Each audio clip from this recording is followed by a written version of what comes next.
oras na biyahe. Sa wakas ay nakarating din kami sa Surigao. Napag-isisyonan namin magpalipas muna ng gabi doon.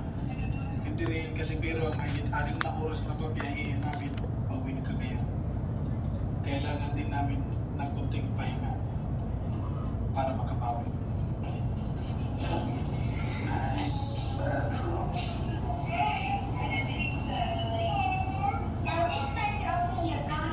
Tanangin natin si Bruno Mars.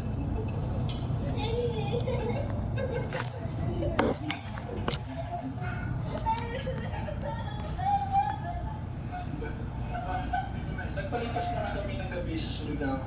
Kumain, nagtawanan at nagpintuhan tungkol sa lahat ng pinagdaanan namin sa mahaba at hindi malilimutang land travel mula Cavite hanggang Cagayan. Sa gitna ng pagod at puyat, napuno pa rin ang gabi ng saya. Ako'y lang tahimik akong napaisip. Uulitin ko ba ito? Nagsagot ko sa sarili ko. Oo.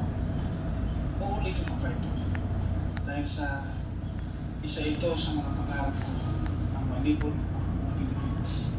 Makita ng daan, bawat lugar, maranasan ang kultura ng bawat bayan, mas lalong makilala ang sarili sa bawat kilometro ng aking biyahe.